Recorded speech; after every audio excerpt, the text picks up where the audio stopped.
so many people here. There's so many people here.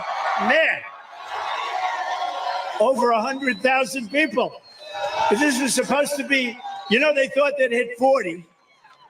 So they more than doubled it. But you can't even see the end. I wish we didn't have the press here. I wish we moved them the hell back so they'd have, because they can't see in the back.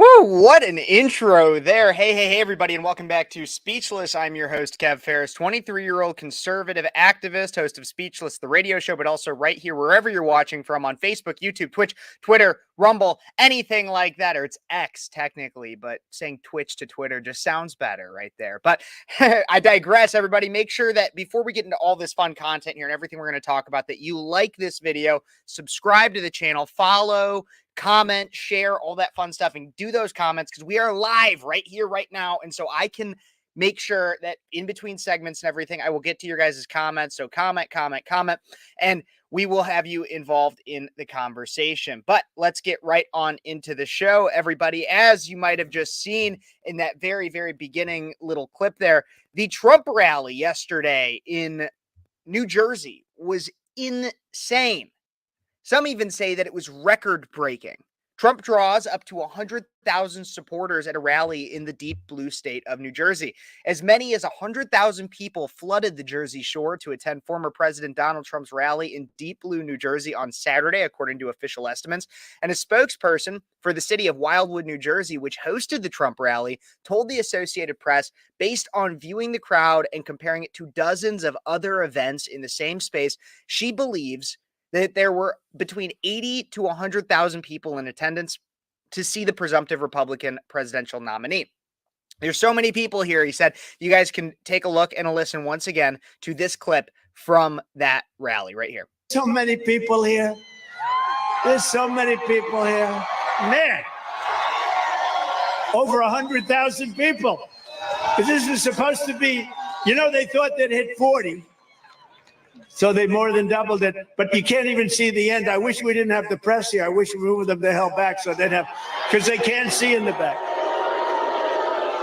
I always tell the press, turn your cameras around to show the audience, okay? They never do it. Look, fake news.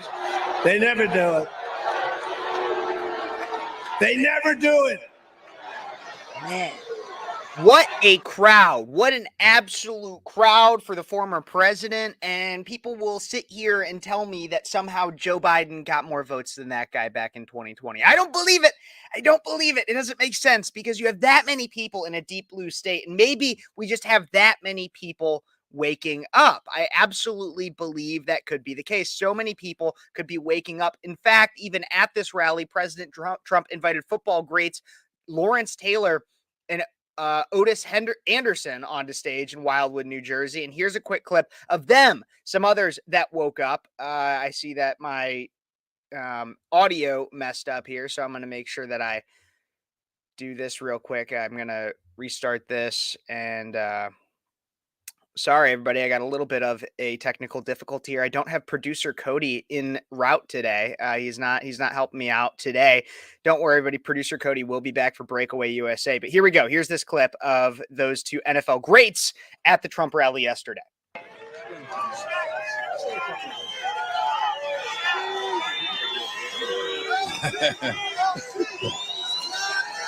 I just want to say, I grew up a Democrat, and I've always been a Democrat until I met this man right here. I'll tell you what. He will not have to worry about nobody in my family ever vote for a Democrat again, okay?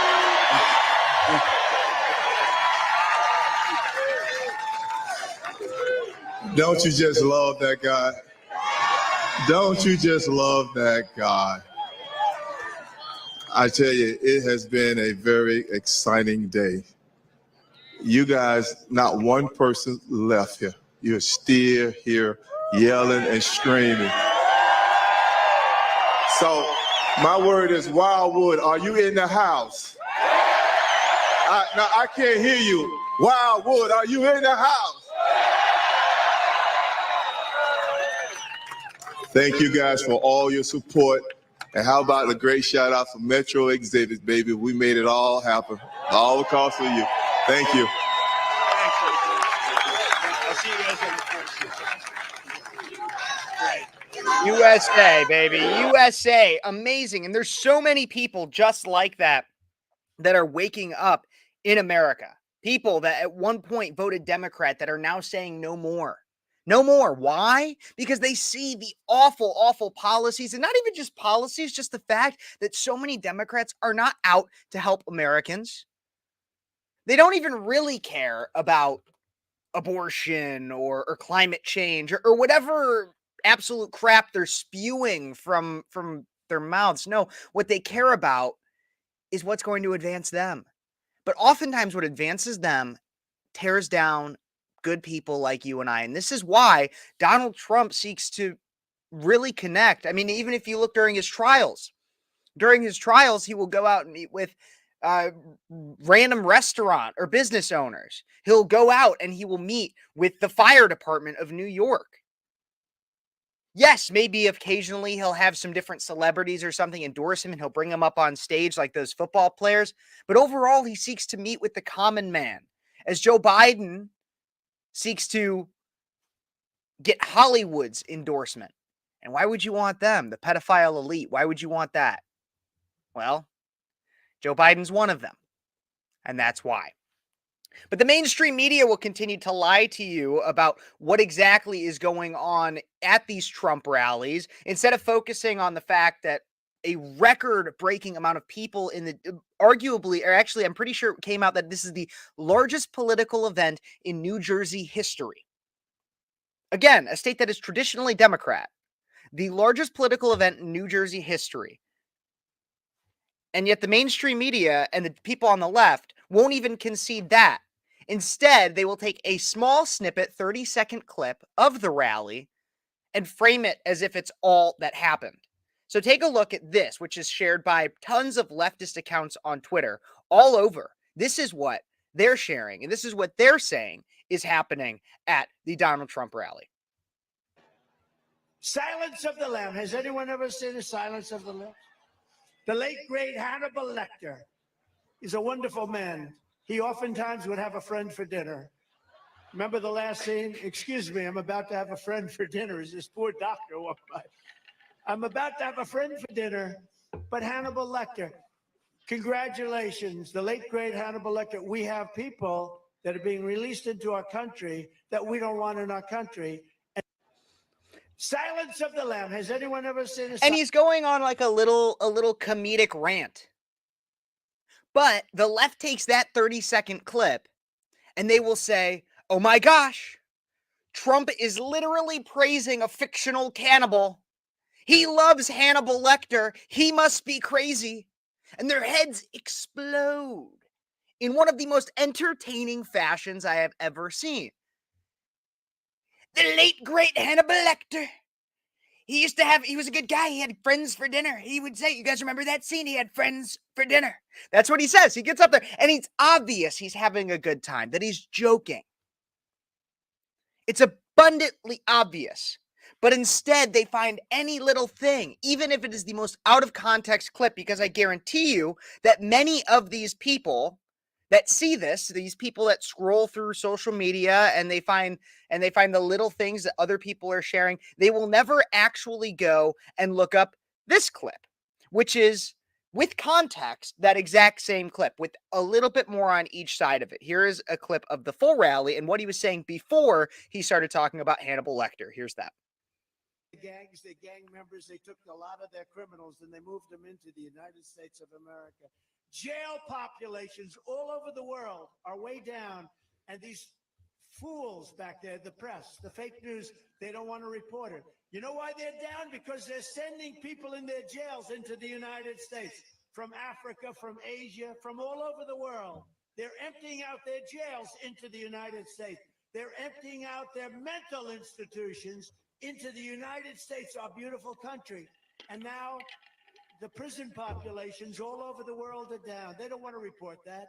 the mental institution population is down because they're taking people from insane asylums and from mental institution. You know what the difference is, right? An insane asylum is a mental institution on steroids. Silence of the Lambs. Has anyone ever seen the Silence of the Lambs? The late, great Hannibal Lecter. He's a wonderful man. He oftentimes would have a friend for dinner. Remember the last scene? Excuse me, I'm about to have a friend for dinner. As this poor doctor walked by. I'm about to have a friend for dinner, but Hannibal Lecter. Congratulations, the late, great Hannibal Lecter. We have people that are being released into our country that we don't want in our country. And they're coming in totally unchecked, totally unvetted, and we can't let this happen. They're destroying our country, and we're sitting back, and we better damn well win this election, because if we don't, our country is going to be doomed. Okay, so here's the thing. Is if I'm judging this as a stand-up comedy routine, which Trump oftentimes seems to be doing when he does these rallies, yeah, maybe he didn't necessarily have the best transitions from one to the other. But it's pretty clear to see, if you understand the full context, if you watch that full 2 minutes instead of just the 30 seconds of the Hannibal Lecter that the lefties are screaming and crying about, then you would see that what he's saying is that when it comes to our immigration crisis, just like he's always said, they're not sending their best. They're emptying their insane asylums. They're letting their Hannibal Lecter type people come into this country, and they're emptying all their prison populations, all their insane asylums, all of their mental health institutions. All their numbers are down while ours are skyrocketing up because we are taking on their burden. And he uses the Hannibal Lecter to try to in some way relate to the common man, but instead the lefty doesn't know anything about the common man. So they get mad. Oh my God, he's praising Hannibal Lecter. He's praising Hannibal Lecter. Okay, sure. Even if he was, he doesn't praise pedophiles like you guys do on the left. He doesn't praise Klan members, which, true story, actually, Joe Biden was at the funeral and gave the eulogy of a prominent Klan member. Like, true story, actually happened. Look it up. But that's the thing, is Trump wasn't even eulogizing or in any way fawning over a cannibal. He was making a reference that the common man would understand. But the left doesn't know anything about being common, being average, being normal. No. They all need to be told they're special all the time. But that's the thing, is you want to know what's really special? You want to know what's really special? Is being normal. Being relatively average. Now, no one is necessarily just an average person, but being able to just get through your life without having to have pink hair, cut off your genitals, or demand everybody else cave towards your moral atrocities. That's pretty abnormal in and of itself nowadays.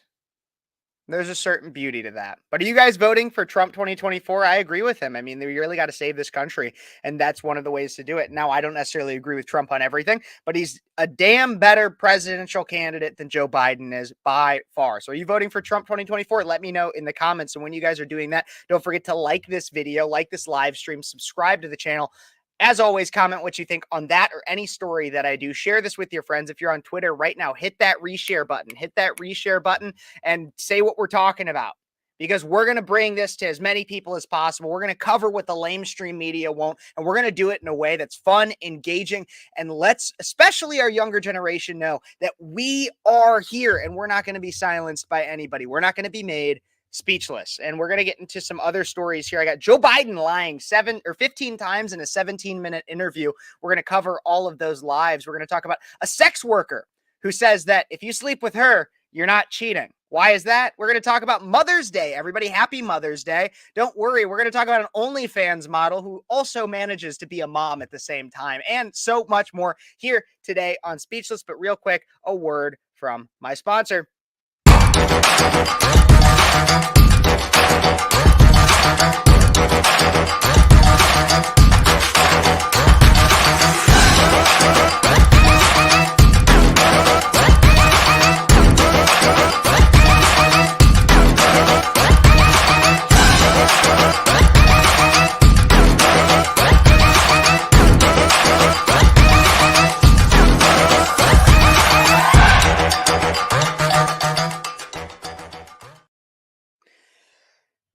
Yes, Freedom 2.0, everybody. Love me some Freedom 2.0. I got to get me. I was drinking out of this one before the show started a little bit. Water for deplorables.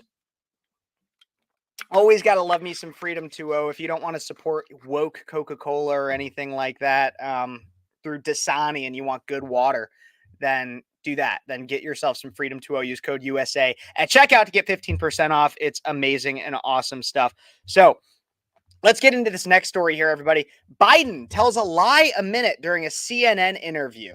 This is an opinion editorial from the New York Post, but I can't really find much just opinion. It's pretty factual in it. And so let's go through these lies real quick. We're going to speed run this. We're going to speed run the lies, the 15 lies that he said in the 17-minute interview.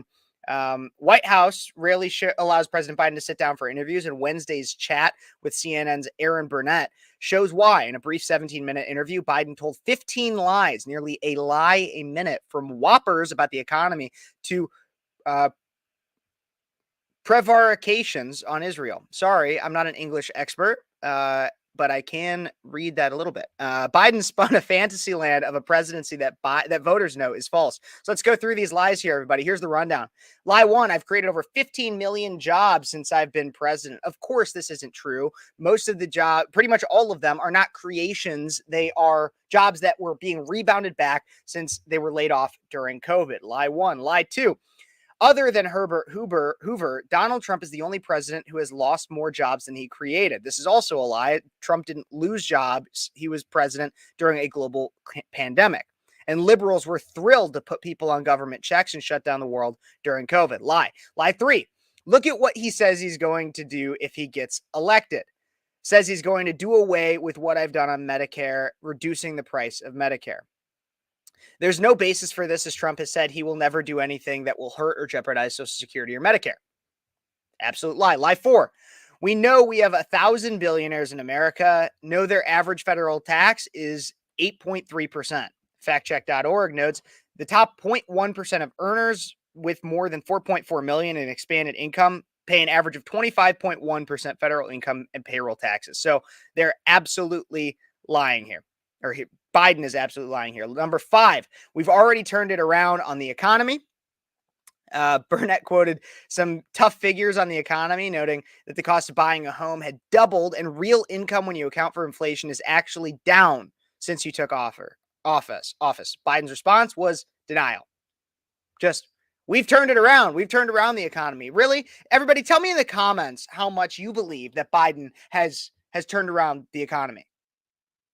How has he? Are you guys paying more, or are you guys paying less at the pump, at the checkout line, at the grocery store, at your Walmart, when you're going out to dinner with friends or family? You paying more, or are you paying less? Do you feel like $20 gets as far as it did 4 or 5 years ago? Does it? That's lie 5. Lie 6. The polling data has been wrong all along. Every survey that says people are upset about the economy, the polls that puts Biden's approval ratings at historic lows, they are, all of them, from dozens of different sources. Wrong? They're all wrong? Okay. Lie 7. There's corporate greed going on out there, and it's got to be dealt with. This is regarding the economy again. Biden claims that the reason for cost increase in things are not because of any mishandling of policy. No, it must be because of corporate greed. It can never be my fault, said the Democrat. Labor costs increased 4.2% between 2023 and 2024. They increased 5.1% from 2021 to 2022. And the cost of everything from supplies to shipping, rent, and taxes have gone up. Why? It's not corporate greed. It's because of all the money that's been injected into the market, because we are consistently doing stopgap bills for our spending. We just keep spending and spending and spending and spending. I'll even harp the slightest bit on Trump for that, in terms of all the different bailout checks that we were giving to the average. We're doing all these stipends or stimulus checks because of layoffs and everything during the pandemic. We have injected way too much money into the market, but the fact of the matter is it's not corporate greed. And so either way, whether or not you blame Trump a little bit for it, then it's still a lie. It's still a lie. Lie number 8, inflation was 9% when I came into office. That's what he said. That's just a lie, like flat out. Inflation was a measly 1.4% in January 2021. Lie number 9, they have the money to spend. It angers them and angers me that they have to spend more.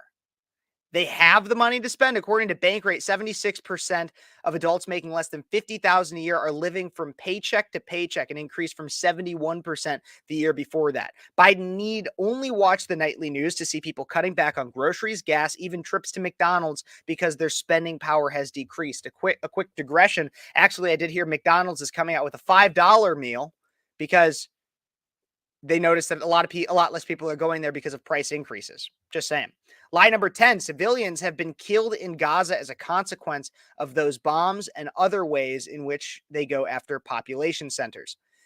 It's libel to suggest that Israel is targeting population centers. Hamas embeds itself among civilian populations. This is common knowledge pretty much for anybody who does even the slightest bit of research. I've talked about this on my show a lot of times. What Hamas does is Hamas will go into a school, they'll go into a hospital, and they'll create that as a part of their intelligence hub.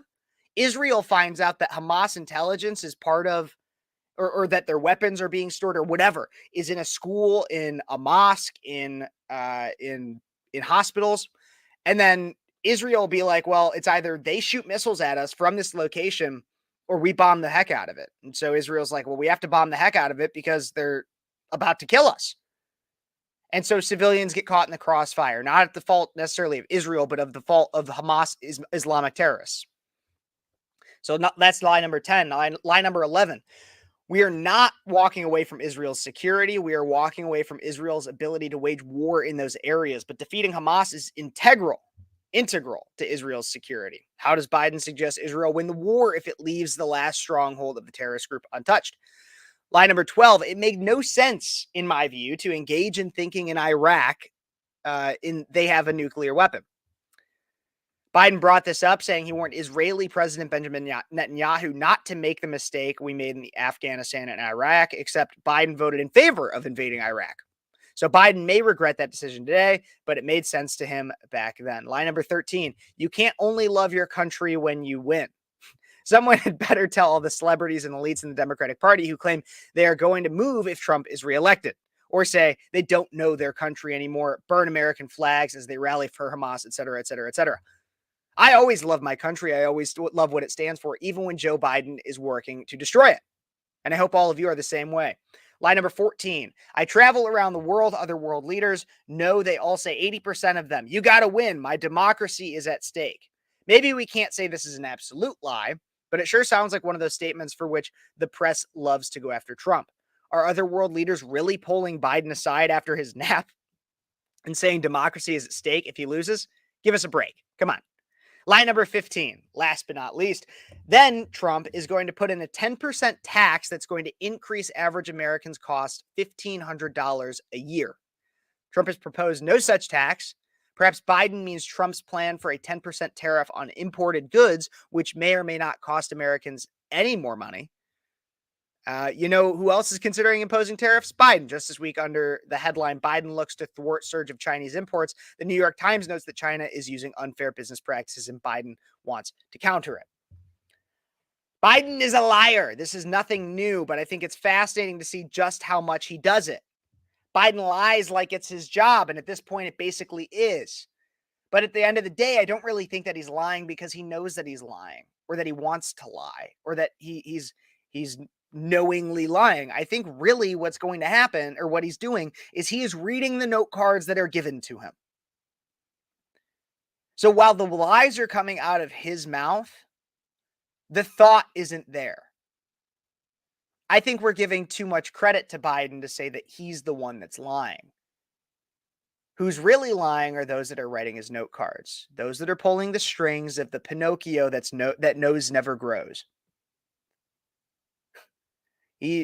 Biden's nose never grows, and he knows that his nose won't grow, even though he knows that we know he's lying. Did that make sense to you? I sure flippin' hope so, because it didn't make sense to me. But that's Biden's lies. That's his 15 lies in 17 minutes, almost a lie a minute. Absolutely fascinating story, if you ask me. I see some phenomenal comments coming in here. Anybody who believes the Bidencrats has not paid for gas, groceries, and rent, absolutely disconnect. Absolutely. I am making sure I get my next stories and everything pulled up. We're going to talk about some other fascinating things, but I also want to talk about all of your guys' different comments. Let's see. What else do we have here? If by turned it around, you mean turned it around in a downward direction, then yes, Biden turned it around in terms of the economy. Yep. No one is going to pay $5 for nugs. Funny.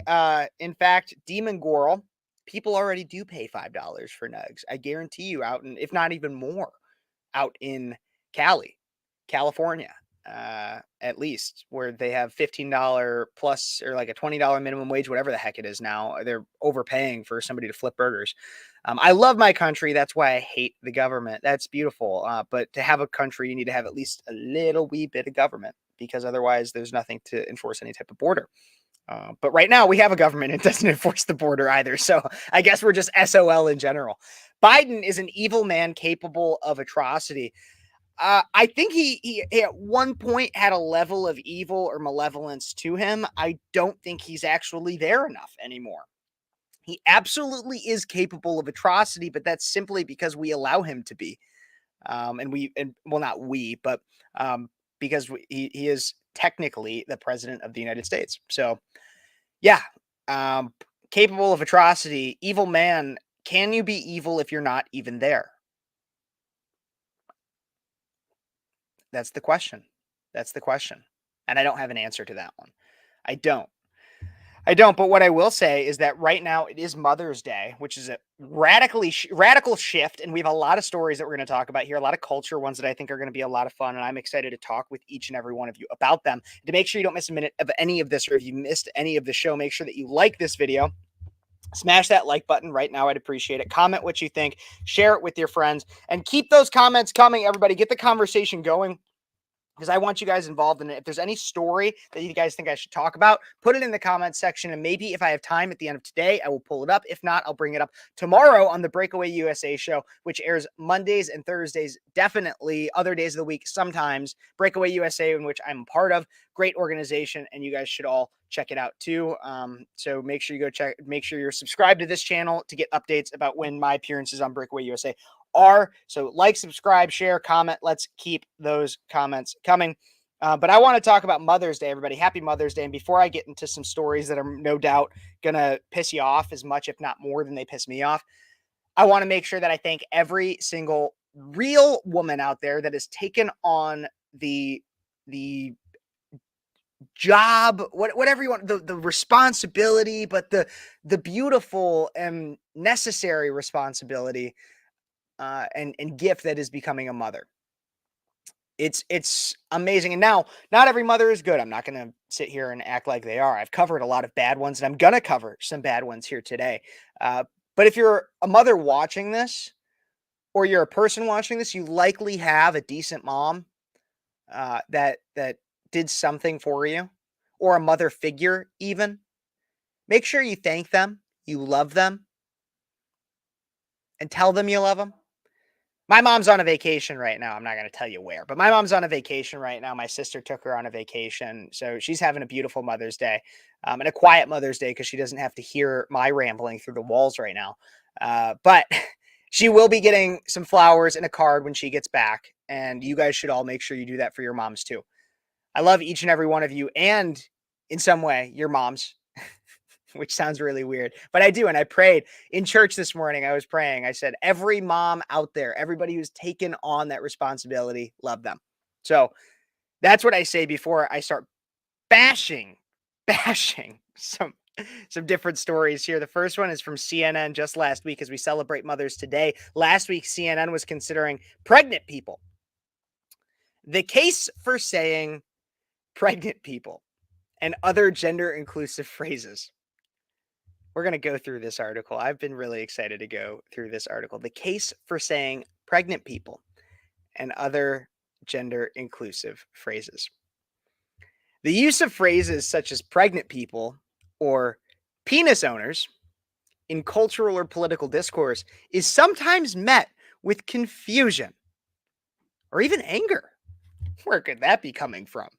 Why use these terms when, as some people ask, only women can get pregnant, or when only men have penises. Those people and institutions using gender-neutral language aim to be cognizant of the fact that sex doesn't always align with gender identity. Of course, said psychiatrist Dr. Jack Drescher, past president of the Group of Advancement of Psychiatry and clinical professor of psychiatry at Columbia University in New York City. Of course, he's from Columbia University.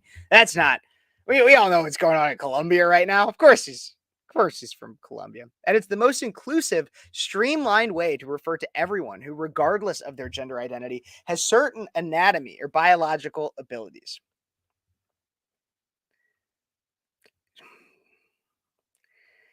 I got some great commenters today. I think I might technically be a penis. Well, Demon Goral, we could let me know why you think that in the comments. I'd appreciate that. But Andrea, I'm sorry for your loss there but I'm sure that she's looking down on you in some way. Absolutely.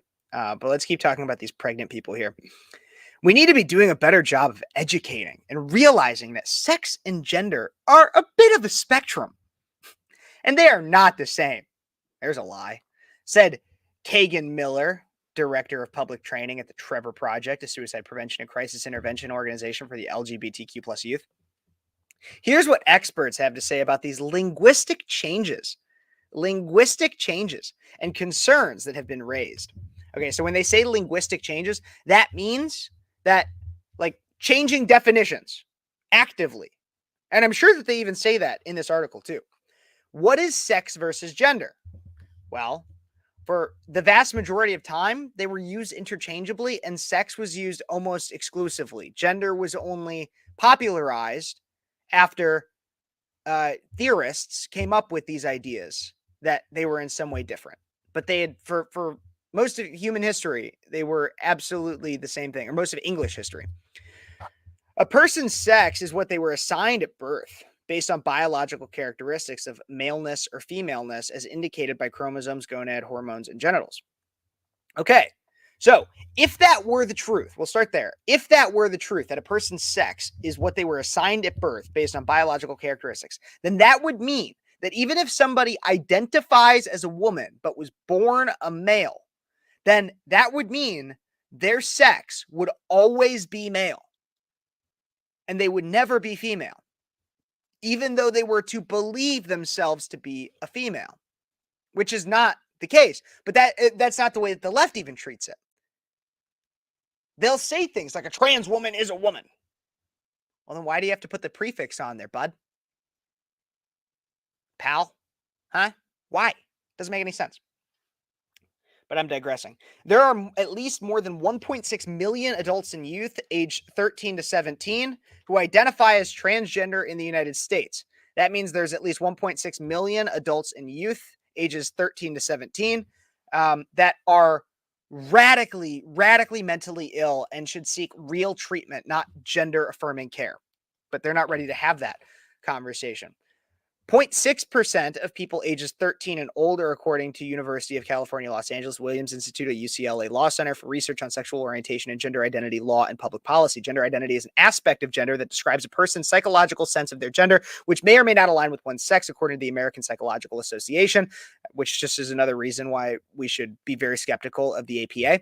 Someone whose gender identity conforms to what has been culturally associated with the sex they were assigned at birth is known as cisgender, which is something I firmly believe is a slur. If you call me cisgender, no, I'm a man. I'm proud to be a man, and I have certain things that come to me naturally as a man. I have certain ways that I act and feel and think that come to me generally because I am a man. I'm proud to be a man. I'm proud to be a man. I'm proud to be white. I am proud to be straight. I'm also proud to be Christian and Catholic. I'm proud to be Irish. I'm proud of each and every one of those things, and I'm sick and flippin' tired of people sitting around and acting like you're not supposed to be proud of those things. Now, I'm not overtly proud, like as if like it is the most important thing that oh my gosh, it's so great that I'm white. No. But I'm proud of where I came from. I'm proud of my heritage, and I'm proud of what that has led to being me. I'm proud to be me. And you have people that'll sit here and be like, well, you're a cisgender. You're a cisgender. No, I'm a man. born, raised, always have been, always will be, just as much as you will be, Dylan Mulvaney and Bruce Jenner, no matter how much you believe you're not. There's a little tirade for you guys. Why gender inclusivity matters at the doctor's office. Oh, this will be rich. In addition to acknowledging the difference between gender and sex using phrases like pregnant people, for example, also recognizes intersex people who have reproductive anatomy or genes that don't fit into a male-female binary, which is often discovered at birth. Often discovered at birth. And the various ways gender diverse people affirm their gender identity, Miller said. Oh my God. Some people think of a trans man can't get pregnant because on assumptions he has undergone surgical gender affirming care that would remove, add, or alter the appearance of some sex characteristics such as vagina or breasts. But every trans or non-binary person is different in terms of what care they want, if any, Miller said. So a trans man who hadn't received this care can still get pregnant. And sometimes this happens even when a trans man has been taking testosterone. In the context of healthcare, it's not just a matter of being inclusive or polite. It's a matter of medical accuracy. Yeah, medical accuracy would matter. For example, true story. If a biological man takes a pregnancy test and it comes back positive, that is an indicator that that man could have testicular cancer. Because the chemicals that indicate a positive pregnancy test can also indicate testicular cancer. However, if a biological man believes he's to be a woman and is already that delusional and takes a pregnancy test because he hasn't gotten his period, because why the heck would he? Then he could take a pregnancy test, find out he's pregnant, and then go into the doctor's office and they're like, you have testicular cancer. And he believes there's no chance, because I'm a woman. Oh my gosh. I'm done with that. We need to be honest with people. We should stop entertaining delusion entirely. Are cisgender people being erased? Yes. I don't even need to read this. Yes. The fact that you have to put cisgender in front of them affirms the erasure. Because if there wasn't this idea to, in some way, erase the entire idea of gender or the meaning behind being a biological man or a biological woman, being born that way, if there wasn't any effort to get rid of that, then you wouldn't need the term cisgender. You can have a term for something that you're still trying to get rid of. But that's what they say isn't happening here, given the fact that so many cis women and cis men, and that they actually have a very large majority, language is not going to erase them. So that's what they say too. They say language is not going to erase them. Not that there's not an effort to erase them. Like, that's the thing, is like, they're not coming out and being like, no, you're crazy. Like, we're not trying to erase anybody. No. They come out and say language is not going to erase them. But we will. Oh, the LGBTQ Nazis are going to erase. They're going to erase the. I can't even speak in a good Hitler. I'm sorry, but like that's what they're going to erase us, because it's not even about.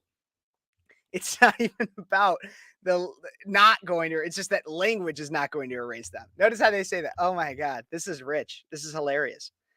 So that's what's going on, everybody, right now, is the case for saying pregnant people and other gender inclusive phrases. So they're trying to tell you on like a week before Mother's Day that we don't need to say mothers anymore. We need to be more gender inclusive. If that means anything. I mean, I guess you could try to combine Mother and Father's Day, so then you don't have to buy two gifts, I guess, which is the only bright side. That's me trying to look at any kind of a bright side of that. No, that's so sad. Let's get to some comments here, and then we'll get on to some other stories. Coming up soon, we're going to be talking about, so make sure you guys stay with me. We're going to talk about the common debate happening right now. Do you guys celebrate grandmas on Mother's Day? real question. Do you celebrate grandmas on Mother's Day? Think about it. I'm going to put it in the comments. I want to know your responses, but we're going to talk about some different things here. A sex worker who doesn't think that having sex with people is technically cheating. And then we're also going to talk about a great mom who's providing for her children by being an OnlyFans creator. Then we're also going to do some quick hits later, talk about Jerry Seinfeld and some other things. So it's going to be a great rest of the show. I need you guys to stick with me. And also make sure you guys get that comment section going, no matter what you guys are doing right now. Make sure you leave me a comment, even if it's just a thumbs up. Let me know that you guys are watching. I had a video. I reacted to a Macklemore song where he was pro terrorism in it, and it's getting destroyed by some of those pro-terrorist apologists in the comments. So leave me some good comments, guys. I need some good juju here. I need your prayers. I need some positivity. I need to know what you guys are thinking about all these things so we can talk about it on the show too. So Jim, great to have you there. I appreciate it. Demon Goral, who says might be a penis owner. I am the queen and the peen is my subject. To that I say, let them eat cake. Demon Goral, you are probably the most interesting duckling, whatever, that I will ever meet. Take that with what you will. You're the best. You're the best. Thumbs up. Absolutely. I appreciate it, Jim. I appreciate it. I do need to make sure I can take a quick breather here. And to do that, I'm going to bring up a quick advertisement. And I say advertisement loosely. It's Freedom 2.0. You guys have heard of Freedom 2.0. I've talked about them before. They do great work in supporting creators like myself. And so make sure you guys go check out, after I'm done with the show today, you make sure you go check out their website, freedom20.com. Use code USA at checkout, or breakaway at checkout. Either of those should give you 15% off. If you're having any trouble with it, you guys can always email me, speechlesskp@gmail.com. Always do that. Let me know what you guys are thinking. But I'll always check out this ad right here too. Blah, blah, blah, blah, blah, blah, blah, blah, blah, blah. What are you talking about? Here, have some Freedom 2.0. Now, the Constitution is awesome. That's what it is.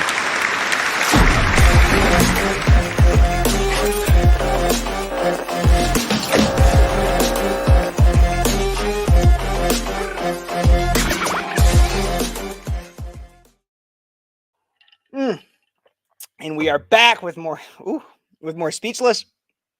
I'm so happy to be talking to you guys today. Keep those comments coming. I love talking to you guys. Oh my God, we have some of the most fascinating stories I have seen in the last week. And I'm going to share my screen here so that we can talk about these, because I am so excited to talk about these. I just cannot believe that these are like real people. These are real people. These are real things that we're debating. And so I'm going to pose a question to all of you guys in the comments here. Do you celebrate grandmas on Mother's Day? Some of you guys might think this is a dumb question, but you're going to understand why here soon. Do you celebrate grandmas on Mother's Day? Let me know, no matter where you're watching from. Do you celebrate grandmas on Mother's Day? Pretty simple question. Yes, no, why? Let me know in the comments. I want to know why you guys may or may not celebrate your grandmas on Mother's Day. But we're going to bring this up on screen here.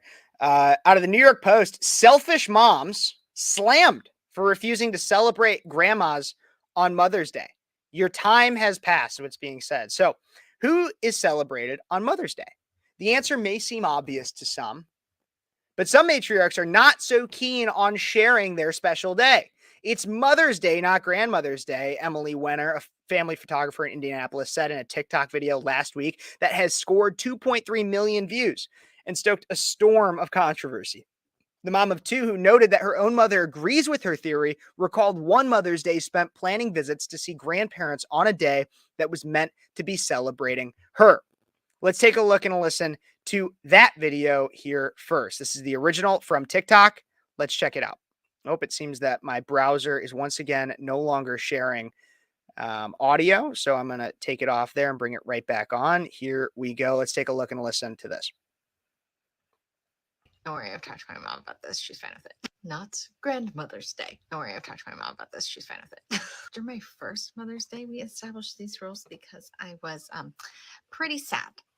I had spent the whole Mother's Day coordinating grandparent visits, and I didn't get to do anything for myself. And I was like, I'm not doing this again. Usually I make a plan ahead of time and talk to my husband about it. I like to usually go out to brunch, and then we come home and we all garden, and I like to have some alone time gardening and then read my book for a little bit and get a pedicure. And then we have like a family dinner. It's usually just very chill at home. We celebrate my mom and my mother-in-law on different days. We do the same thing on Father's Day. My husband gets to choose what he wants to do. And then we see my dad and my father-in-law on different days. This may ruffle feathers for some people, but that's what I want to do. And I made the boundary, and I'm the one deep into the mothering right now. And so I'm going to take the day how I want to take the day. I'm going to take the day how I want to take the day. And if you guys want to look through, we can look through some of the comments here, I believe, if they end up loading. But I'm going to take the day how I want to take the day is how she kind of explains it. She lost me at brunch. Well, I can understand that thinking there. My big thing with this is, I don't agree with her.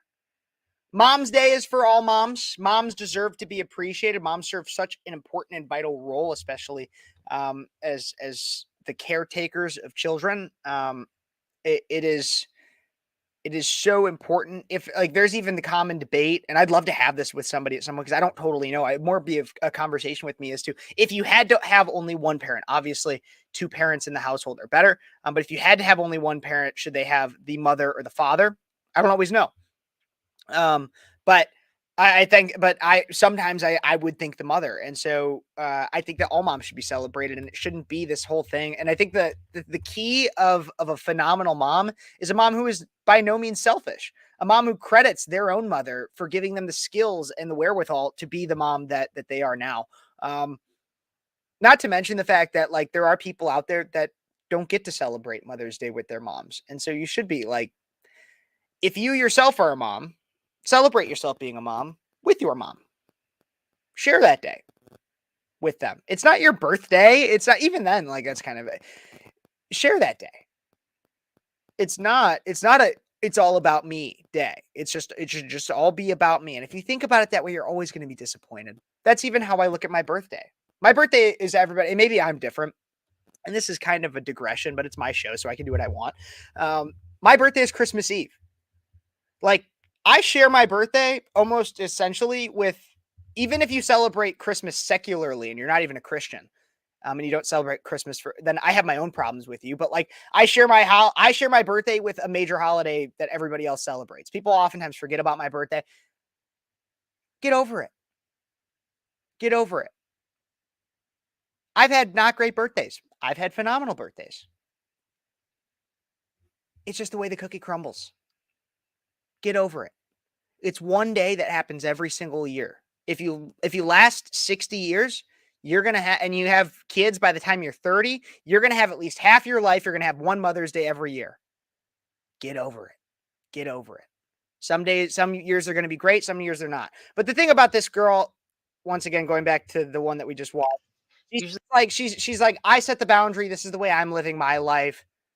Be mad at me if you want, but this is what I like. And if her mom agrees with it, okay. Whatever.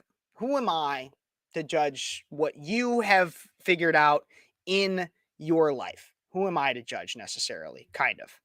I mean, I'm still going to do it, but at the end of the day. But then there's another one. I mean, then we get to her family. She celebrates grandmothers on other days during the year, and the tradition is some fathers. So like, it seems reasonable. Like she's celebrating multiple people. I get it. But then you get to like this one, which this lady, even just on the onset of looking at her, I can tell she's crazy. And for some reason, my thing did the audio problem again. This is why I need producer Cody here, because he's just so much better at this. But anyways, this mom here, she just looks crazy. Wow. She just looks, I do not want to be on her bad side, but take a look and listen. This one's a little bit longer. We might pause it within it. But once again, do you celebrate grandmothers on Mother's Day? Let me know in the comments. I really want to know what you guys think. Do you celebrate grandmas on Mother's Day? How do you celebrate grandmas? How do you celebrate your moms? How did you guys celebrate your moms today? You guys having a good day with your moms? Let me know. Are you a mom? If you're a mom, I will shout you out on this show and give you a big old shout out. So all you got to do is say like, I'm a mom, and I will give you a shout out. So do that. But let's take a look and listen to this crazy lady. you're one of the people who's confused about Mother's Day only being for moms in the trenches, let me just paint you a picture, okay? If you're a grandmother, chances are you've been sleeping through the night uninterrupted for a very long time, maybe even decades. If you're a mom in the trenches, chances are you're not sleeping through the night at all, ever. If you're a grandmother, you probably have tons of free time to spare. You might even have a hobby. You might play tennis or pickleball. Who knows? You've got time on your hands. If you are a mom in the trenches, chances are your self-care might be a shower alone without a screaming baby, or simply listening to a podcast while you cook dinner. That's your self-care because you're not getting out of the house without a kid in tow. If you are a grandmother, chances are when you drive your car, you can listen to whatever you want to. You can even have peace and quiet if you want to, windows down, breeze in your hair. But if you are a mom in the trenches, not only are you listening to Baby Shark or something like that, there's also screaming toddlers What's wrong with Baby Shark? What's wrong with Baby Shark? in the background, and if you put the window down, they all scream at you to put it back up.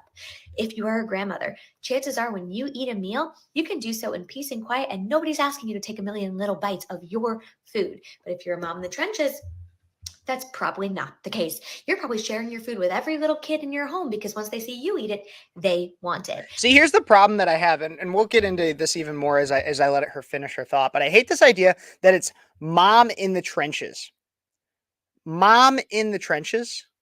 That makes it sound like you're at war with your kids. Mom in the trenches? Like as if you're gonna die because you're having to be a mother. And this also completely negates the fact that, like, even if you use the mom in the trenches wording, which I think sounds incredibly selfish and is just antithetical to what actually being a mom should be, in my personal opinion. And again, I'm a young man. Like, take my opinion with a grain of salt on this one because I'm never going to be a mom. I don't know what that's going to be like whatsoever. And I'm sure it's stressful. I know it's stressful. I mean, I saw how my mom, what my mom had to deal with because I was quite the handful. But at the same time, again, are you at war with your kids? Like, are you actually at war? Like, I feel like that makes it sound so like you're and your massive amount of like your biggest oppression is the fact that you have to listen to Baby Shark. That's your problem. That you have to listen to Baby Shark. Well, there's mothers out there who lost their husband fighting for this country and they're trying to just get by. Like, and you're complaining that you have to listen to Baby Shark. And I'm sure it's not fun. Like, I don't want to like minimize and say like, oh my gosh, you shouldn't complain about that. But like, because other people have bigger problems. Like, I don't want to also minimize like whatever you view your struggle as, because I can get that you can get really tunnel vision in this stuff. But it just like seems so like you seem like not thankful at all to even have children. Like you should, like, it sounds like you shouldn't have even had children in the first place. Maybe she gets happy by the end of this. I don't know. I'm not betting on it, but maybe. And this is why so many moms say Mother's Day is for the moms in the trenches, because what moms are asking for Mother's Day is to sleep in, to take a shower alone, to have some peace and quiet, to eat a meal by themselves uninterrupted by little children, to just have a day where they don't have to think about serving everybody around them. So when you ask that mother to show up and feed you and celebrate you and take care of you on Mother's Day, it feels a little bit insulting because your every single day is all she's asking for. If she could live your life every single day, that would be her dream come true. And she's just asking for one day of what you have every day of the year. What you have every day of the year. Which is So our- this is like the thing that I really hate about this. Because like I could actually see a world, I could see a level of an argument where it's like, man, like where like you try to talk to your husband and be like, please take the kids, take them to see your mom, take them to see my mom, something like that, so that I can just like have a little bit of peace and quiet for a day for Mother's Day. Totally could see that. Totally could see that. But her entire argument is not about like, hey, I need my husband to step up for Mother's Day, or like I need my kids to respect me for Mother's Day. Like, no, it's none of that. It's my mom like shouldn't be complaining or shouldn't expect anything for Mother's Day, because she gets to live a life where she just gets to sit on her butt and like not listen to Baby Shark in the car and crap like that. Like, your mom was a mom in the trenches at one point too, you selfish prick. Like, you pea-brained imbecile. Your mom at one point was in that spot and you should be flipping thankful. Like, to some extent, like, if anything now, you should be celebrating your mom even more on Mother's Day because you now know what she had to go through. And like, you see it firsthand. That's the way I would see it. And again, I'm not the arbiter of all things mom or woman. Like, I'm only a woman when it's convenient to me to own the libs. So like, I can't sit here and be like, oh man, I know everything about being a mom. But like, from a very basic logical sense, it would make sense that like, am I totally wrong? Let me know in the comments right now. Am I totally wrong? Like, does that make sense to everybody? Am I crazy in thinking that by becoming a mom, you would have a better understanding of what your mom went through, and thus you would want to celebrate her even more, or at least be even more thankful for her on Mother's Day or on some day? Like, maybe I'm an idiot. Maybe I'm the pea-brained imbecile, but I would believe it to be her. But that's the controversy that's stemming on the internet right now. Everybody, let me know what you guys think about all that in the comments here. Well, I get my next story pulled up, but we can still talk about that one a little bit. Again, I don't have a producer today. I did last Thursday. I had a producer. It was pretty awesome. My producer, Cody, who joins us sometimes with Breakaway and everything like that. You guys should comment and everything. Her mom didn't have the privilege of handing her kids a tablet. That's terrible. I should have that conversation with some people someday on the show about like iPad kids and crap, because that is like single-handedly, my kids will not be iPad kids. They will not have unfettered access to the internet. They will not have their own smart devices until they're old enough to work and get a job so that they can purchase them on their own.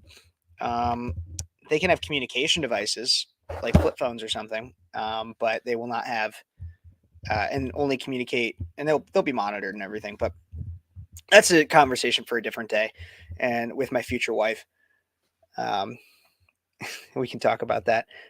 But yeah, I'd like to see her clean cloth diapers like they did back in Grandma's day. Yeah, true. Jim coming at him with the wisdom. Absolutely. All right, keep those comments coming, guys. Let me know what you guys think about Mother's Day. Once again, happy Mother's Day to all the moms out there. If you are a mom, let me know in the comments. I want to thank you personally, and I can also make sure that I put that I give a specific prayer for you as a mom, and a prayer of thanks to you when I do my nightly prayers this evening. So please let me know of that. But let's get on to this next one. Right after I'm done talking about prayers, we're going to talk about this story. I'm a sex worker. Not me, the person that this article is about. I'm a sex worker, and I don't think the married men who sleep with me are cheating. Just the headline alone. I had to do this one because the headline alone, this is one of the reasons why I love the New York Post. They just never fail to entertain me with their headlines. I'm a sex worker, and I don't think the married men who sleep with me are cheating. But wait, there's more. Is that cheating? In the comments, everybody. Is sleeping with a, how am I going to spell this here? Sex worker cheating? Question. We're going to put that in quotes. Everybody in the comments, is sleeping with a sex worker cheating? What do you guys think? Let me know in the comments. Communicate with me. Is it cheating? Why or why not? Answer may seem obvious, but you'll be surprised to see this. I'm sure that didn't come from the Babylon Bee. I'm sure this is the New York Post. It's a real thing. Let's get into this. Okay. A sex worker has this is actually originally from Australian news, which is just hilarious. But a sex worker has revealed how she has slept with countless married men, but doesn't consider what they do cheating. Sydney woman. Okay, so Sydney woman. Her name isn't Sydney. This is Sydney, Australia. Sydney woman Katia Cortez is a former accountant. I don't believe that for a second. Former accountant. Sounds like a cover-up to me. Who became a sex worker 3 years ago and said in that time she has slept with many married men. The exact figure is unknown because who keeps track of that? Not an accountant, right? An accountant wouldn't keep track of the exact figure. as is considered to be a mood killer to talk about a spouse during a session with a client. I would say about 50% of my clients are married or in relationships. It's hard to say for sure though, because I'm sure a lot are in relationships that they just don't bring up. Other girls have told me that almost all of their clients are married, Miss Cortez told Daily Mail Australia. Oh, there she is. My views are about to skyrocket just because this is here. She said that most men don't consider paying for a sexual encounter cheating, saying they reach out to her as it's easier and more discreet than an affair. Okay, read this sentence, everybody. Read it with me. Read it out loud if that helps you. She said that most men don't consider paying for a sexual encounter cheating. So paying for it is not cheating so that's why they reach out to her, because it's easier and more discreet than an affair. So by this sentence, the difference between an affair and cheating, or I'm sorry, an affair cheating, like cheating through an affair, and this is that you're paying for it with money. So the payment for money negates the cost of the relationship through cheating or anything like that. This doesn't make sense. This isn't making sense. But of course, I mean, she added that male escorts, she knows, say very similar things about the married women they sleep with. Okay, so women, you're not off the hook here either. Apparently, you guys do this kind of crap too.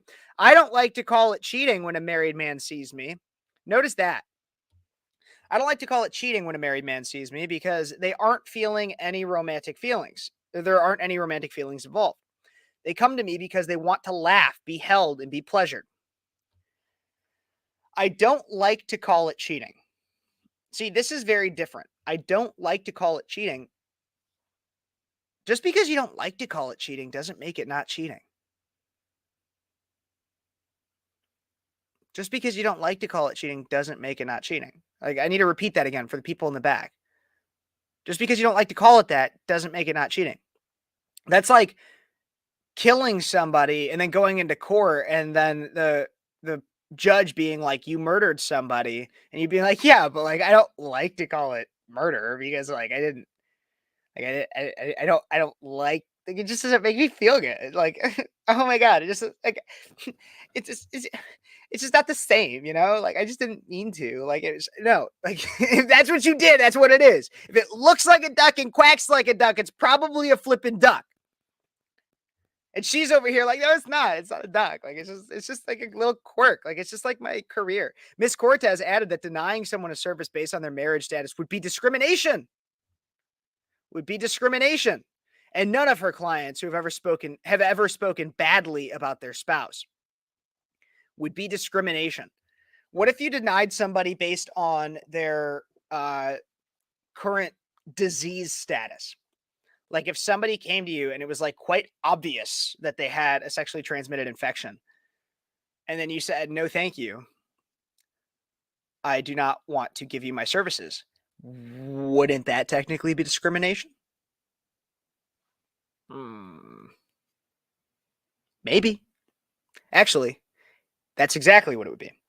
If anything, she's found it moving the way men talk about their partners. Oh, yes. These men who go and sleep with a prostitute are just so devoted. They're just so devoted. It's so moving to me how devoted they are to their wives. Can you be any dumber? Can you be? She said married men paying for her service had nothing to do with the lack of love for their wife and family, but for a need for intimacy. See, that's an issue though, because intimacy is a crucial part of a romantic relationship, of having a wife, of keeping a strong partnership and a strong bond. If you're not intimate with each other and you're trying to raise a family and everything, like then you're gonna like then you're not even really technically a married couple anymore. Like you're not actually, I mean, you could talk about legality and in the eyes of God and everything like that, blah, blah, blah. But like, are you really even in a relationship at that point? If you're going to sleep with somebody else, if you're outsourcing part of what is supposed to be part of that relationship, if you're outsourcing that to somebody else, and not even just somebody else in terms of physical sexual pleasure and the fact of going to a prostitute, it's even if you're outsourcing it to anything such as like pornography or anything like that. No. If you don't have that, then and you're outsourcing it to somebody else, then like you are cheating. But cheating has become such a derived term. No, it really needs to be you're being unfaithful. That's really what it is. You're being unfaithful. Because cheating is kind of like what a boyfriend does to a girlfriend or a girlfriend does to a boyfriend. And it's still bad. And like you can call it that, no, but unfaithful, I feel like just has so much weight to it. And maybe that's just a personal preference. Maybe I'm crazy. But I don't know. Miss Cortez added that wives need to understand that sex workers aren't proactively finding men, but it is the other way around, that men are finding the sex workers. See, and here's where I get to, and I know I've been on this story for a while, but I just have kind of a lot to say about it. And just so that people keep watching, I'll like put, I don't know, like, I don't want it to be too provocative. I'll just put like that up there.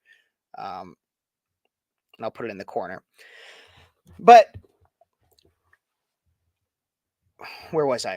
I know I've been on this story for a while, but I think it's really important to talk about because, and I talked about this last, and I really want this to be one of the issues that I focus on a lot more. Cause I know anybody who watches my show consistently, I talk a lot about like the gays, the gay agenda, that it's coming after our kids and everything like that. But in terms of the way that society is being corrupted, it's the perversion of sexuality, period. And that goes so much for the heterosexual individual, just as much, if not even more, than the homosexual. In the fact that we have people making excuses for the like and making casual, even people in the conservative movement making casual pornographic aversion and pushing people towards pornography through the digital context, which I've talked about before. But then also, like Andrea just says here, wow, a hooker making excuses for their bad behavior. Absolutely. And this is exactly what's happening. And it happens on both ends for it, because she's at the end saying, well, it's not like I'm searching for these married men. They're coming to me. Which the problem with that is because then they're coming to you because there is a problem in their marriage. There is, I mean, that's undeniably, if a man is going to a hooker, there is a problem in their marriage. And whether that's lack of intimacy from the woman, that the man is not getting reciprocated, or that the man is being selfish and is seeking something, there's some kind of a problem there. And you sleeping with him is not solving that problem. But she knows that there's a problem here deep down. Somebody in this situation knows that there's a problem there. And so she's trying to say, well, it's not actually cheating because there's no emotion involved. And as Ronald says, hookers are not about emotion, dedication, and some convoluted form of love. It's all about grunt work. I see a fundamental difference, but tell her that and good luck. Yeah. And so when we talk about these things, they're coming after people through the idea of, it's really kind of demonic in some way. And I come back to that all the time, and I won't get too spiritual or godly on you guys on this one, because I'm not perfect either. But I get to this point where I see this kind of stuff and I just get pissed off, because we are enabling this bad behavior on both sides of it. And it's an economic, I mean, it's emotional, it's sexual, it's all these other things. But if you really, really boil it down where there's no water left, this is an economic theory. It's supply and demand. On both ends, we are causing this problem. As long as she continues to supply it, men will demand it. And as long as men demand it, she, representing a lot of whores, will continue to supply it.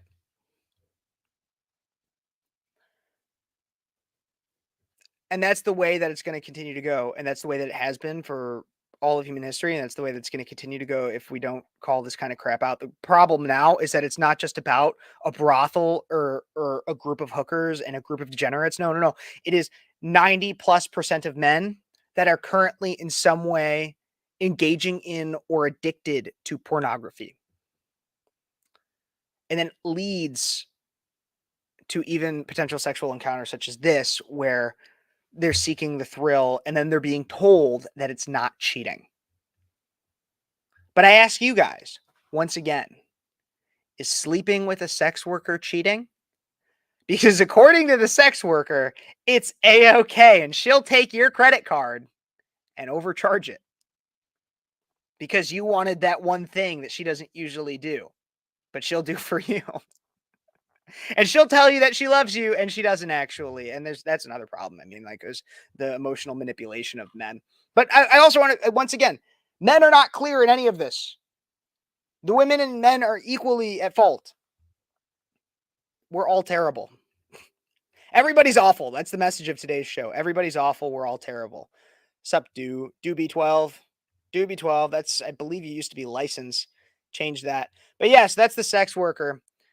Speaking of sex workers, we're going to talk about an OnlyFans creator, and then we're going to get to some quick hits. But I do want to give a shout out to one of my sponsors real quick. Here's some more Freedom 2.0. Everybody use code BREAKAWAY at checkout, or go to freedom20.com/USA, get 15% off. Here's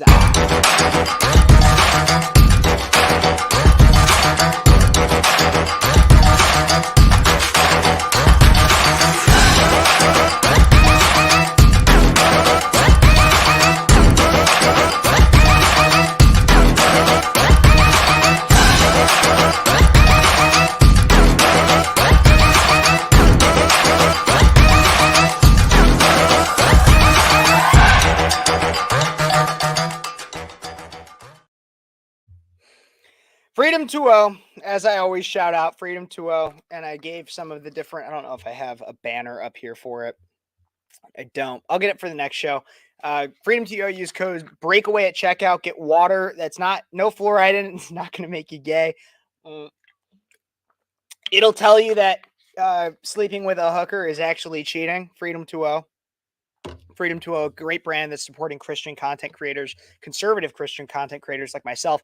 Try saying that 5 times fast. Conservative Christian content creators. Not easy. The alliteration in there, the C's. But yeah, they're supporting people like me, so you guys should support them too. I love them. But I want to get into this story here now. Speaking of pornography and prostitution, which is going to become one of my new biggest issues because I've realized how degrading it is. And like, you'll have some people that are traditional on the left that are like, oh my God, like, it's so degrading to women. And it is degrading to women in some respect. But it's also ruining our men. Like, you want to talk to the young lefty ladies out there that have slept with way too many people. And they're like, where are all the good men? Where have they gone? Well, they're subscribed. Well, no. They're avoiding being subscribed to an OnlyFans. But when you have so many that are, it's really, there's less and less good men, and they're right, but it's because you enable them with the sexual promiscuity. And a perfect example that, and only for Mother's Day, we're going to bring this up, is being a top earner on OnlyFans has made me a better mom. Another story out of the New York Post just from late April of this year.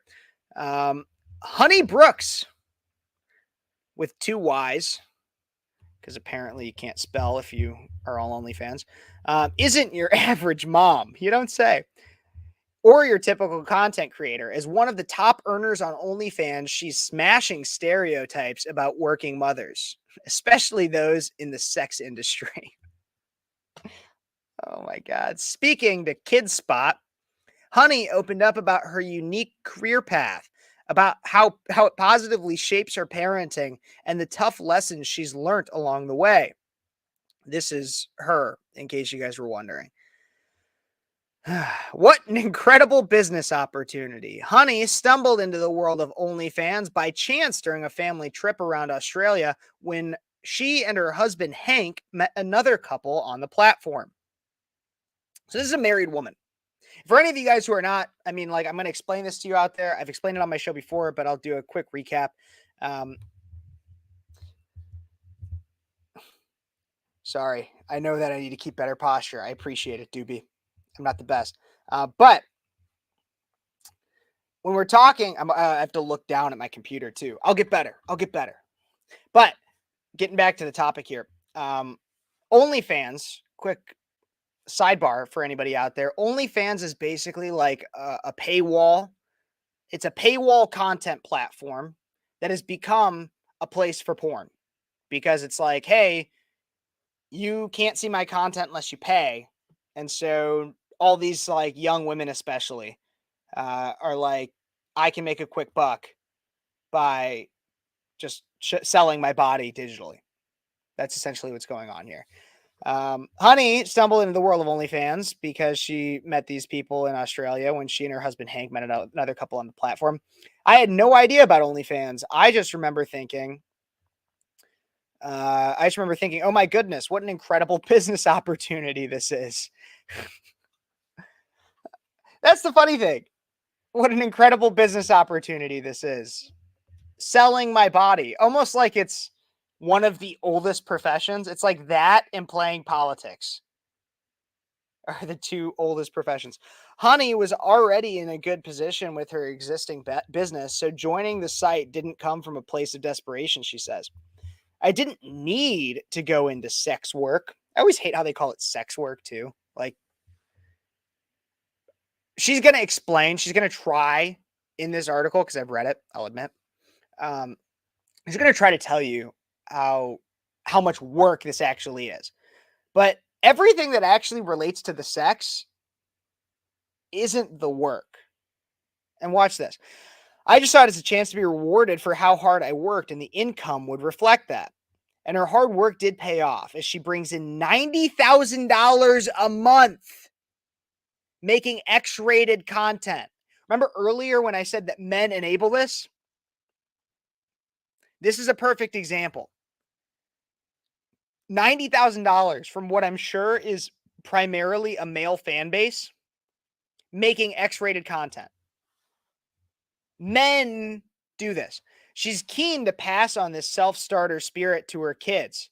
She's keen to showing them that success is in their own hands. So she's sending this idea to her kids. It's like, you can sell your body too.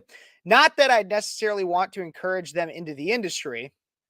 She laughs, but I'm absolutely going to encourage them to do whatever their dreams are. So that's like a crazy thing to me, though, is like, well, I'd have a problem with a parent being like, oh, yes, kids, go like show off your body for money.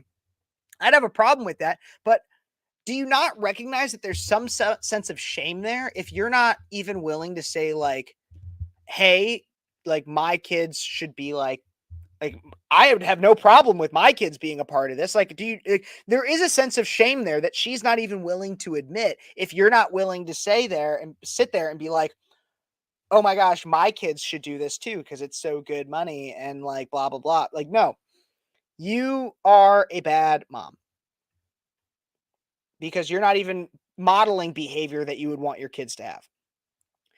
The lessons she's learned along the way. Honey has also picked up many other lessons on her journey to success. OnlyFans has genuinely made me a better mom and improved my parenting skills. How does that make sense? How does that make sense? OnlyFans, so literally just like taking off your shirt and pants and like doing God knows what has made you a better mom? I truly believe that from the bottom of my heart. The whole industry has just completely changed me as a person, she continues. And it's not just because she's been able to provide for her family and build the life she's always dreamed of. I know that this picture is in kind of inappropriate. Sorry, it's what the New York Post even included on there. It's taught me so much more than a lifetime of a 9-to-5 job would, she tells us. For instance, the industry has really taught me to be open-minded. Before I got into the industry. See, I love how they just always call it the industry too. The industry. That's what they say. You want to know why? Because there is an underlying sense of shame there. Has there been even a single quote where she actually called it sex work? Maybe one where she called it, yes, I didn't need to get a job into sex work. She said it once. But even that is a softening of what it really is. This is digital prostitution. Like this, you know how I just talked about that woman who says it's not cheating for men to sleep with me?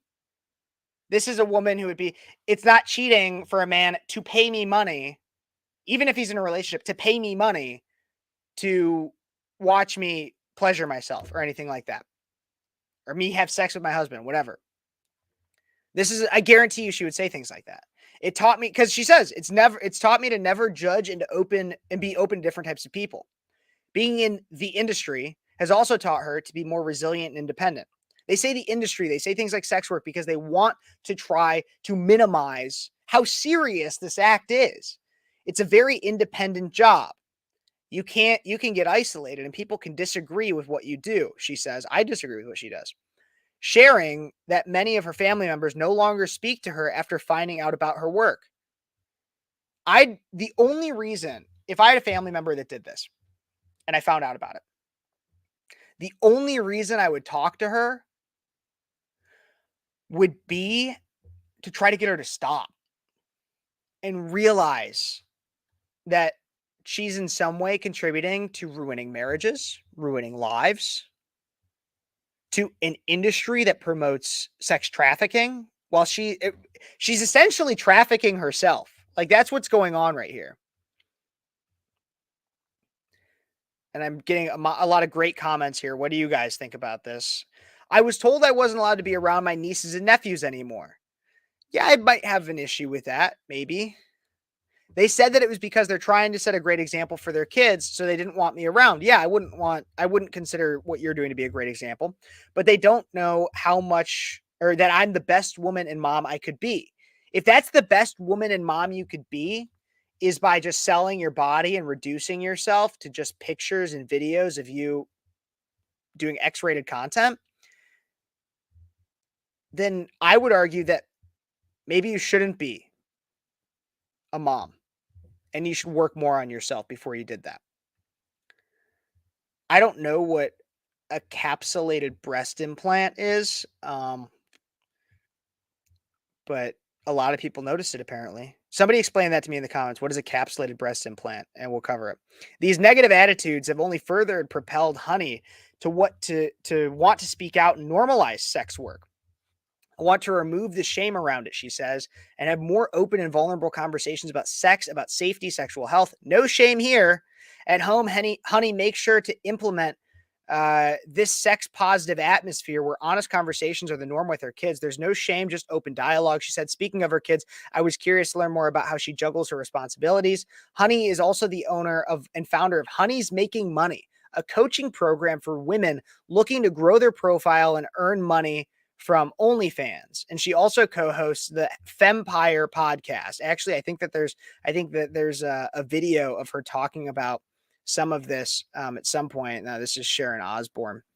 There was a video that I had pulled up earlier of her talking about this kind of crap, but a lot of it isn't sexual. I do payroll. So this is the thing. So this is what she tries to say, is after shooting content, she'll get to all the admin required for running her account. There's marketing, there's Instagram, and a lot of it isn't sexual. I do payroll, have chats with my manager. I'll do coaching, have one-on-one calls with clients. So that's the thing, is what she tries to say is that she's a business owner. She's a business owner because she does marketing and she does payroll and she has to chat with managers and do things with clients and blah, blah, blah, blah, blah. And so it's not really, I'm a good mom, but you're not a good mom because you can do sex work, because you can prostitute yourself out digitally. No, I would still argue that you're not a good mom, but the things that she claims make her a good mom about being a business owner, you could do if you just actually had a good idea. But the thing is that her best idea was sell my body. That was her best idea. She's a living example that being a mom and a sex worker can coexist, and the two roles can even complement each other. This is insane. This is insane. It's where massive scar tissue forms around the implant and it hardens. I don't know. I don't really want to inspect this, but it must be around in that area somewhere. I don't know. But I just like, maybe it's just me, but as soon as I find out a woman does something like this, I'm instantly grossed out. Like, you literally are selling the most intimate part of you. I mean, you're selling the most intimate part of you. And you're making it a commodity, and it's no longer there's no romance in it. There's no love. It's dollars and cents to you. So gross. So gross. Ugh. Thank you for caring about my back. I really do appreciate it. I will do more to be better about my back. Thank you. But that's a very interesting story for you guys. Next up, I got some quick hits. I am so sad with the state of, because like this is because she's being hailed as, oh my God, by progressives as, oh my God, you can manage being both a digital prostitute, and a mom. You're so great. We love you. And at the same time, like those poor kids too.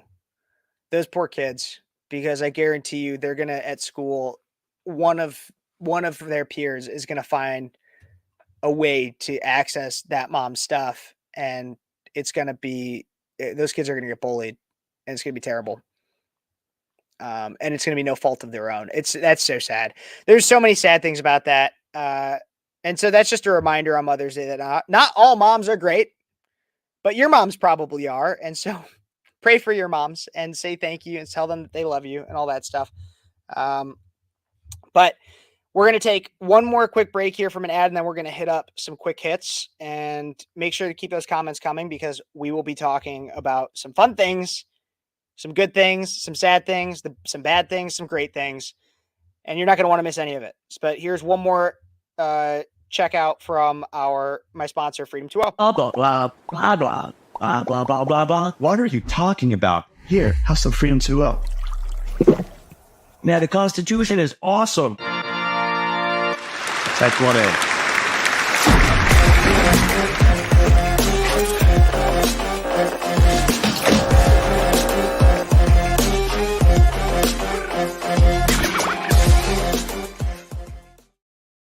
Silicone in hell. Absolutely. That's hilarious. You guys are funny. You know that? Yeah, I got some funny people following me on all of my things. So make sure that you guys don't miss a minute of any of the content that I do. If you miss even any of this, you can like this video. Always do that. Like it wherever you're watching from. Like it, reshare it, especially if you're on Twitter right now. Reshare this video. Comment what you think. Share it with your friends. All that fun stuff. But we're going to get to some quick hits right now. Some Kev's quick hits. Kev's quick hits are right here. Quick hits with Kev. We're going to start off with this one. Jerry Seinfeld, just today, was giving the commencement address at Duke. And this is what some people thought would be a good idea to do there. Take a look and listen to this clip that I got from the Post Millennial. Here's this. Jerry is also serving as our commencement speaker today.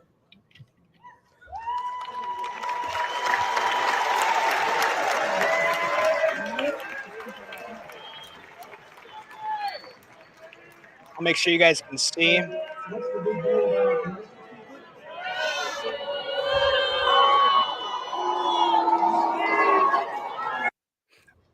Yep. Jerry is also serving as our commencement speaker today. So a lot of students walked out. They walked out, and you guys can see it once again as it plays here. They walked out of the commencement ceremony, many holding Gaza flags and being pro-Gaza and all this crap. Out of the Daily Wire, pro-Palestinian students walked out of Duke University's commencement ceremony on Sunday as Jewish comedian Jerry Seinfeld, who has displayed support for Israel amid its war against Hamas in the Gaza Strip, was being introduced as a speaker. boos could be heard from the audience while a small group of graduates waved Palestinian flags in Wallace Wade Stadium, according to the video that has now gone viral on social media. So here's the thing about all this, because this is a quick hit. I'm not going to go on it too long. I didn't have too much to say about it. Jerry Seinfeld is a comedian. He has made clear his stance on Israel. I mean, he's Jewish. And while people will try to claim, oh, there's all these Jewish people that are not Zionists, and they're okay, that's far and few between. And those that are not Zionists, they get exalted by the left because they are not in the majority of Jewish people. Jerry was not there to make a political statement. Jerry is not a political figure by any means, nor does he make the bane of his existence being a political figure. Like he's not Stephen King, who is now, or Mark Hamill, who now make like half of their public persona being a political activist. Jerry has made his opinions relatively clear, but he wasn't there to talk about that. And so it's really sad to see all these people ultra politicizing. And when it comes to any of those students, if any of those are foreign nationals, they should be deported immediately and they shouldn't get the degree. That's the way I see it. But they also go to, I don't know, Duke. So whatever. They paid way too much for a piece of paper. Up next, we got my next quick hit, everybody. Barron Trump declines the offer to be the RNC delegate due to prior commitments. So this is a real thing. A lot of people have been talking about this. Barron Trump declines the offer to be the RNC delegate due to prior commitments, but he does like politics. So Barron Trump, former President Donald Trump's youngest son, Barron, just graduated high school. I don't know if you guys saw. Donald Trump went to the graduation, and he declined an offer to be a delegate at this year's Republican National Convention, but not for a lack of interest in politics. A statement from former First Lady Melania Trump's office said, while Barron is honored to have been chosen as a delegate by the Florida Republican Party, he regretfully declines to participate due to prior commitments. Donald Trump said in a radio interview on Friday that Barron, quote, does like politics and often gives his father advice on what political moves he should make. Saying, quote, he's really been a good student, Trump said of one of his son who actually graduates next week. But he does like politics. It's sort of funny. He'll tell me sometimes, Dad, this is what you have to do. So it's been said that Barron apparently gives Trump advice. And I don't know, it's kind of cute. It's cool to see the young son kind of getting involved in some way. A lot of people were really happy. There's some people already calling for him to run for office. I think my personal opinion is that it's a little soon for that. Let him actually go get, I think he should get a real education. When I say that, don't go to whatever school is the big name. And I think that he can't, being Trump's son, but he should go to a school and learn about politics, learn about the law, learn about all this stuff, and then slowly ease into the role of being a public persona, because he's been pretty quiet for the most part on the world stage because he's been under 18, and that doesn't stop the left from going after him. But don't give him more credit than he deserves yet. We don't know what he actually believes. We don't know what he thinks. And while I have faith and believe that he could be a great leader, just like his dad, he could be. Don't put the cart before the horse. That's what I have to say about that one. But that's that. Quick hit. Up next, number 3, J.K. Rowling, the Harry Potter author, is now coming out with Harry Potter and what is a man and what is a woman, apparently. But she's been causing quite the controversy because she was accused of mocking a transgender soccer manager.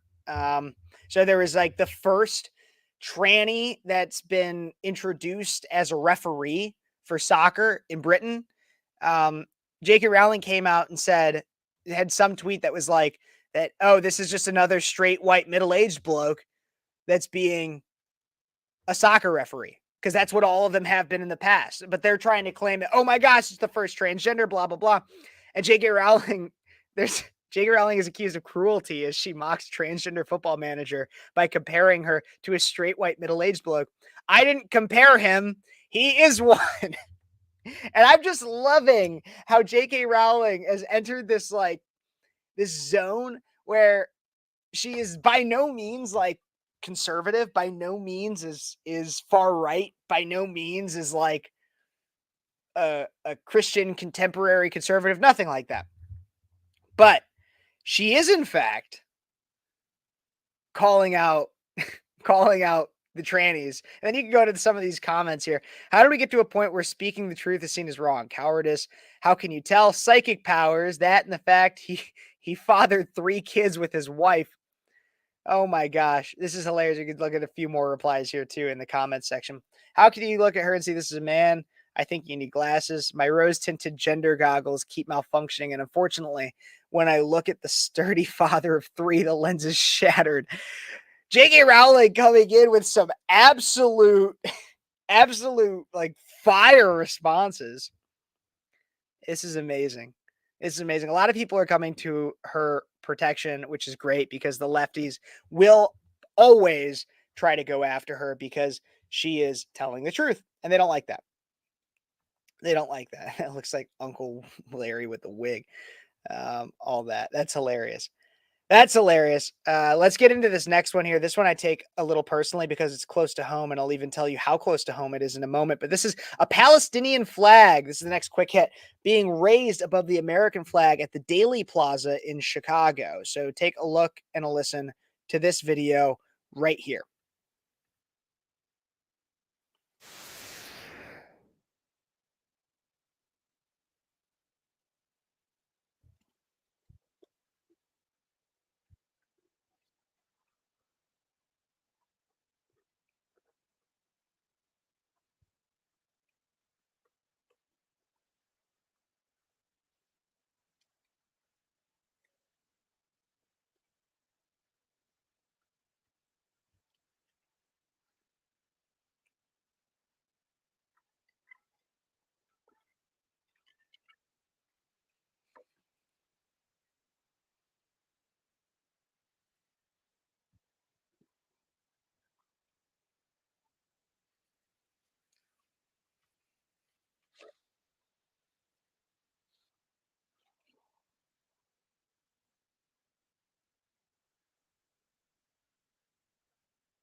I see that there was a no sound thing. I'll put it back on. You really didn't miss that much. Sorry about that. But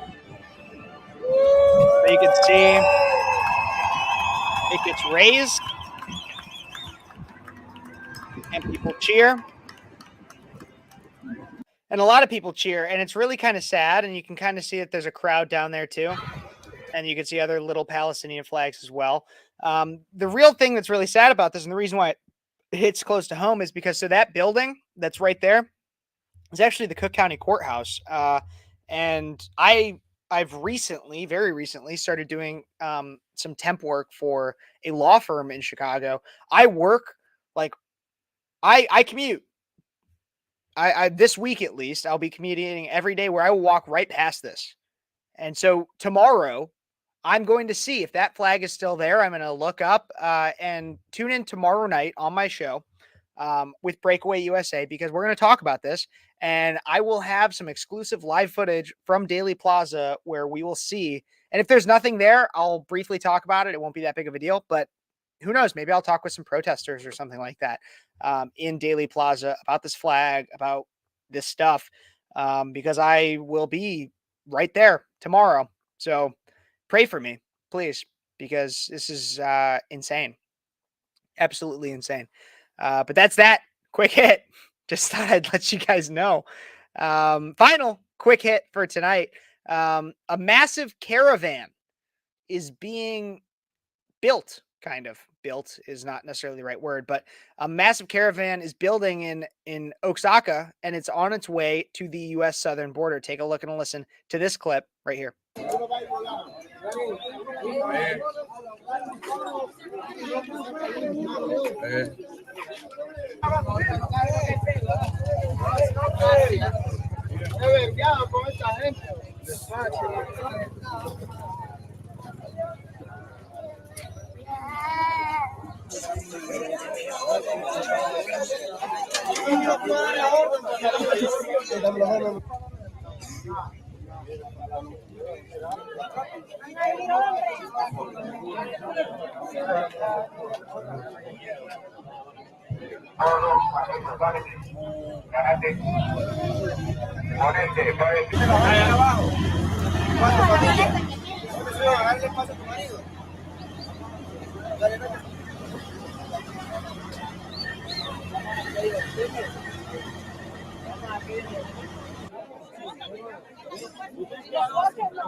I'll keep it playing without the sound, but I think you guys kind of are starting to get the point. There's a massive caravan, which is not the first of its kind, that is building and building and building, coming towards our southern border.